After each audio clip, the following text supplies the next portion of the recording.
Bismillahirrahmanirrahim. Assalamu alaikum. In this topic we will talk about the drugs used in heart failure. ठीक है, और उसमें भी हम किसकी बात करेंगे? सिर्फ कार्डिक ग्लाइकोसाइड्स की। कार्डिक ग्लाइकोसाइड्स का हमारे पास क्या हमारे पास ड्रग है, जैसे कि इसको कार्डिनोलाइड्स भी कहते हैं। ठीक है, कार्डिक ग्लाइकोसाइड्स को क्या इसका मैकेनिज्म ऑफ एक्शन है, क्या एक्शन परफॉर्म करता है और कैसे ये हार्ट फेलियर में हमारे पास यूज होता है।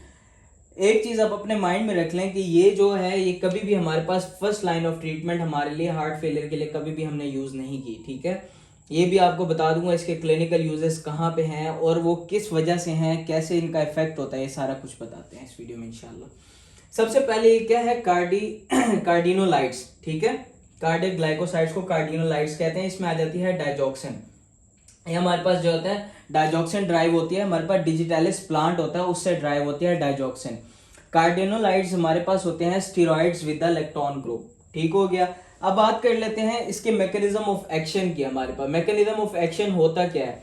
आमतौर पे ये हमारे पास एक हार्ट का सेल है, उसके अंदर एक क्या होता है, एक पंप होता है जिसको हम कहते हैं सोडियम पोटाशियम एटीपीएस। ठीक है, सोडियम पोटाशियम एटीपीएस क्या करता है?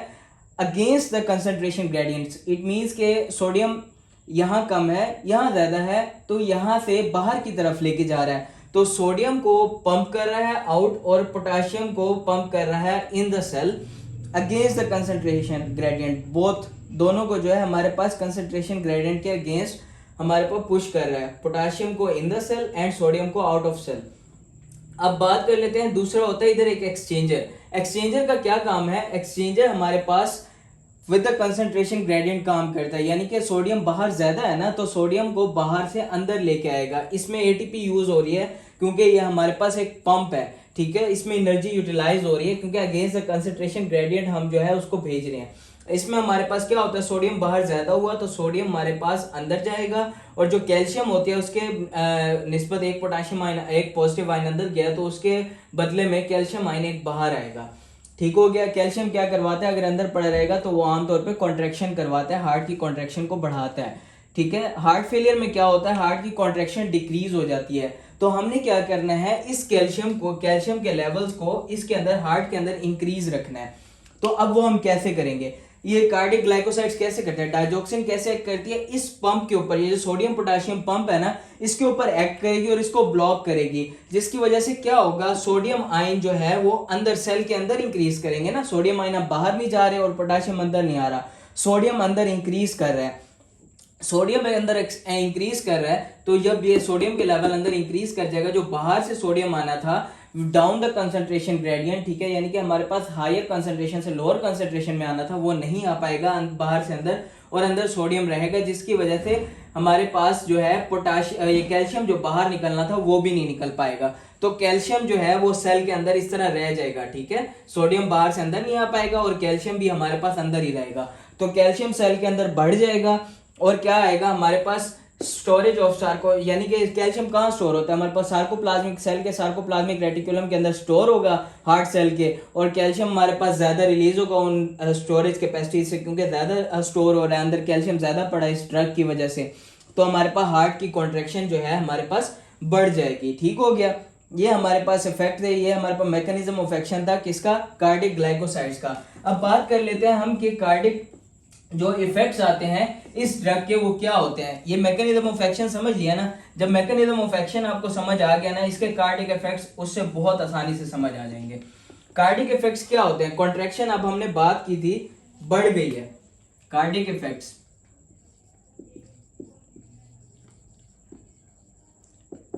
कॉन्ट्रैक्शन हमारे पास हार्ट की बढ़ गई है। ठीक है, अगर हमारे पास हार्ट की कॉन्ट्रैक्शन बढ़ गई है तो क्या है, कार्डिक आउटपुट भी हमारे पास इंक्रीज हो गया है। कार्डिक आउटपुट इंक्रीज हुआ है तो परफ्यूजन टू द ऑर्गन्स आगे जो है वो भी अच्छी हो गई है, परफ्यूजन टू ऑर्गन्स अच्छी हो गई है आगे, तो हमारे पास क्या होगा, परफ्यूजन जब अच्छी हो गई तो हमारे पास जो आगे पीछे वापस ब्लड आना था वेन्स के थ्रू, हमारे पास दोबारा हार्ट के अंदर जब परफ्यूजन अच्छी हो रही होगी तो हमारे पास वो भी कम आएगा और हार्ट के अंदर ब्लड स्टोर नहीं रहेगा, क्योंकि उसकी कॉन्ट्रैक्शन प्रॉपर हो पा रही है, पहले कॉन्ट्रैक्शन प्रॉपर नहीं हो पा रही थी, जिसकी वजह से हार्ट के अंदर ब्लड पड़ा रहता था, पूरा पंप आउट नहीं हो पाता था और पीछे से भी ब्लड आता रहता था, तो प्री लोड भी बढ़ता रहता था। अब उसका प्री लोड भी हमारे पास क्या हो गया, इसकी वजह से कॉन्ट्रैक्शन बढ़ जाने की वजह से उसका प्री लोड भी हमारे पास डिक्रीज हो गया। तो ये हमारे पास क्लिनिकल एक्शन था इसका कार्डिक ग्लाइकोसाइड का ऑन द कार्डिक, ये हमारे पास कार्डिक एक्टिविटी, ठीक है, कार्डिक जो मैकेनिकल इफेक्ट्स है कार्डिक पे। अब इलेक्ट्रिकल एक्टिविटी पे, कार्डिक साइकिल के इलेक्ट्रिकल एक्टिविटी पे हमारे पास क्या फर्क आएंगे, ये बात कर लेते हैं। इलेक्ट्रिकल एक्टिविटी,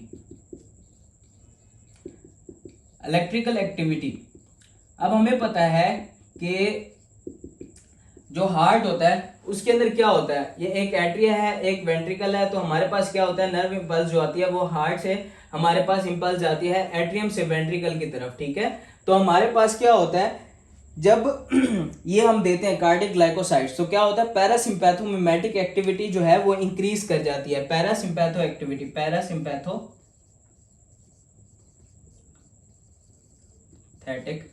एक्टिविटी,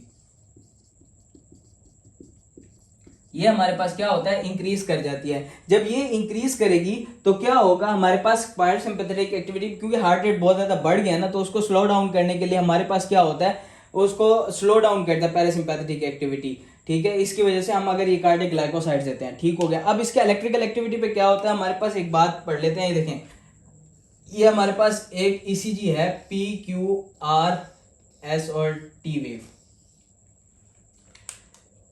ये पी वेव है, ये हमारे पास क्यू आर एस कॉम्प्लेक्स आ गया, ठीक है, और ये टी वेव आ गई, ठीक है।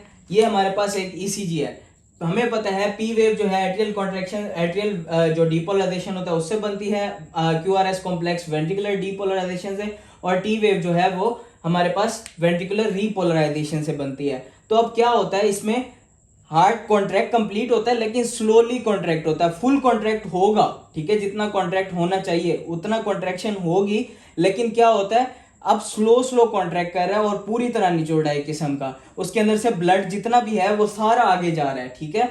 तो हमारे पास क्या होता है, उसकी इलेक्ट्रिकल एक्टिविटी जो एवी नोडल कंडक्शन हो रही है, एवी नोड से हमारे पास जो जा रहा है एक इलेक्ट्रिकल सिग्नल, उसकी स्पीड वेलोसिटी जो कंडक्शन वेलोसिटी होती है वो स्लो डाउन हो गई है, ठीक है। कंडक्शन वेलोसिटी जब हमारे पास स्लो डाउन हुई है, इट मींस कि हमारे पास इलेक्ट्रिकल एक्टिविटी हर चैम्बर के लिए पूरी हो रही है, ठीक है, उसका टाइम ड्यूरेशन बढ़ गया है। हमारे पास एक एट्रियम के जो कंडक्शन हो रही है उसका टाइम पीरियड बढ़ गया है, ठीक है। तो हमारे पास पूरी तरह ब्लड आउट हो रहा है। तो हमारे पास इससे ईसीजी पे क्या इफेक्ट्स आएंगे, अगर हम एट्रियम की बात करते हैं तो हमारे पास जाहिर है एट्रिया ज्यादा देर तक कॉन्ट्रैक्ट करेगा, तो पी आर इंटरवल जो है हमारे पास ये इंक्रीज हो जाएगा, ठीक हो गया। और साथ हमारे पास और क्या इंक्रीज कर जाएगा, हमारे पास जो रिफ्रैक्टरी पीरियड होती है ना एवी नोड के अंदर, जो रिफ्रैक्टरी पीरियड क्या होता है, रिफ्रैक्टरी पीरियड ये पीरियड होता है जिसमें एक जो कंडक्शन होती है ना, एक जो नर्व होती है वो कंडक्ट हो जाती है, उसके बाद दूसरा टाइम आता है जो दूसरी कंडक्शन, जो ड्यूरेशन होती है ना पूरी एक नर्व कंडक्शन की, उसको हम कहते हैं रिफ्रैक्टरी पीरियड, जिसमें दूसरी नर्व नहीं आ सकती। तो उसका रिफ्रैक्टरी पीरियड भी हमारे पास वो इंक्रीज कर गया, क्योंकि ज्यादा देर तक अब हो रही है ना कंडक्शन। उसके बाद अब वेंट्रिकल की बात करें तो वेंट्रिकल में कंडक्शन कॉन्ट्रैक्शन तेज तेज करवाता है, ये बढ़ा देता है। तो उसकी वजह से हमारे पास जो क्यूटी इंटरवल है वो भी शॉर्ट हो जाता है, टी वेव की इन्वर्जन भी आती है और एसटी सेगमेंट की डिप्रेशन आती है। ये तीन चीजें आपने याद रखनी है, क्यूटी इंटरवल डिक्रीज डाउन, ठीक हो गया।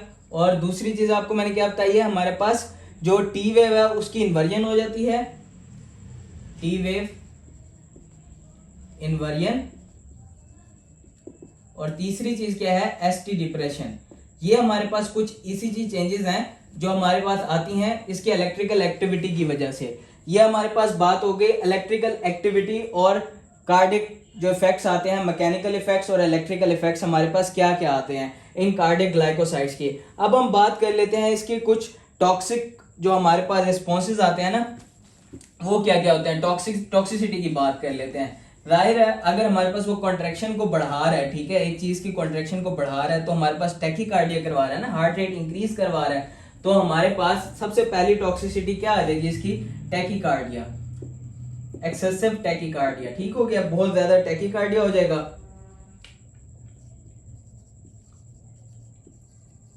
हार्ट रेट इंक्रीज हो गया, ठीक हो गया। और दूसरी चीज हमारे पास आ जाएगी आफ्टर डिपोलराइजेशन। अब आफ्टर डिपोलराइजेशन क्या होती है, ये हमारे पास एक वेव बनती है जो डीपोलराइजेशन होती है और ये रिपोलराइजेशन दोबारा हो जाती है हार्ट की। ठीक हो गया। अब क्या होता है जब हम ये दे रहे होते हैं कार्डिक ग्लाइकोसाइड्स, इनकी अगर टॉक्सिसिटी होना शुरू हो जाए तो क्या होता है, ये एक दफा डिपोलराइजेशन होने के बाद रिपोलराइजेशन होने के बजाय दोबारा डिपोलराइजेशन होती है और फिर जाके कहीं रिपोलराइजेशन होती है। तो इसको कहते हैं after depolarisation.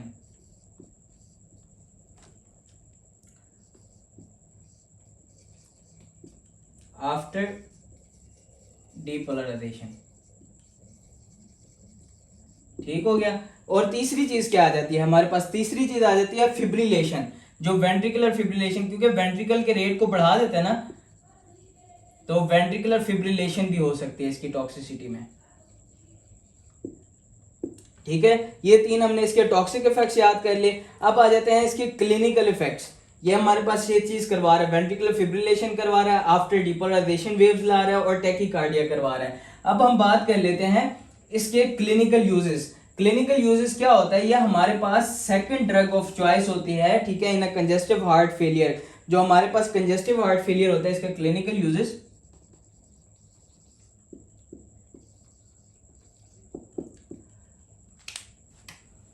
Second line of treatment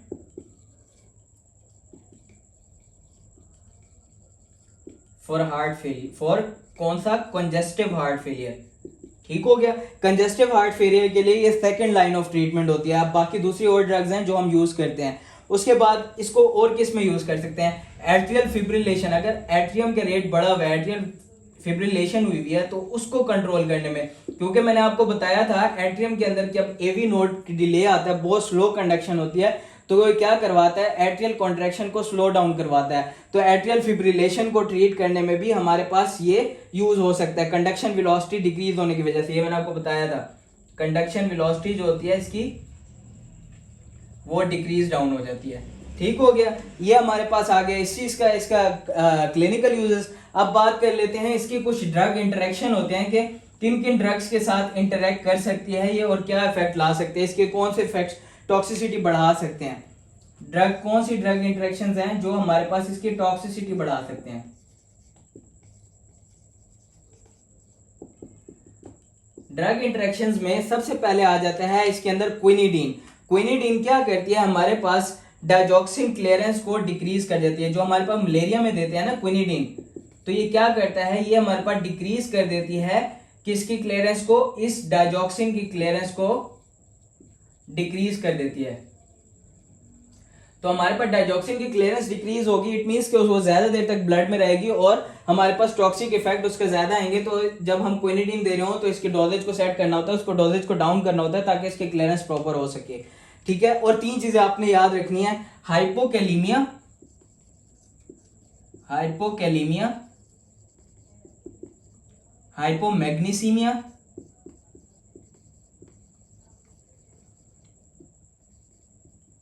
और तीसरी चीज है हाइपरकैल्सीमिया। ये तीन चीजें हैं जो कि हमारे पास अगर कोई भी ड्रग ये इफेक्ट्स करवा रही है बॉडी के अंदर, तो हमारे पास क्या होता है, ये डायजॉक्सिन की टॉक्सिसिटी को इंक्रीज करते हैं, इंक्रीज द टॉक्सिसिटी ऑफ डायजॉक्सिन। ठीक हो गया। तो ये तीन चीजें जो है हमारे पास डायजॉक्सिन की टॉक्सिसिटी को इंक्रीज करवाते हैं। जैसे कि अगर हम बात करें डायूरेटिक्स की, तो डायूरेटिक्स क्या करवाता है, जब भी हम बॉडी के अंदर डायूरेटिक्स देते हैं तो फ्लूइड के साथ साथ ये पोटेशियम भी हमारे पास कम करवाता है, साथ हाइपोकैलीमिया भी करवाता है। तो डायूरेटिक्स देने के साथ हमें पोटेशियम सप्लीमेंट भी देने चाहिए ताकि उसका पोटेशियम पूरा होता रहे। वरना जो है अगर हम उसके साथ कार्डिक पेशेंट्स में इसको वो देंगे, कार्डिक ग्लाइकोसाइड्स देंगे डायूरेटिक्स के साथ, तो हमारे पास उसकी टॉक्सिसिटी बढ़ जाएगी। ठीक हो गया। ये कुछ इफेक्ट्स और ड्रग्स है, ये हमारे पास जो कार्डिक ग्लाइकोसाइड्स के बारे में जो कुछ भी था वो आपको इस वीडियो में एक्सप्लेन कर दिया। नेक्स्ट में हम इंशाल्लाह बाकी ड्रग्स के बारे में बात करेंगे। अभी तक के लिए इतना ही। कुछ ना समझ आई हो तो कमेंट्स में पूछ लीजिएगा। Thank you. अल्लाह।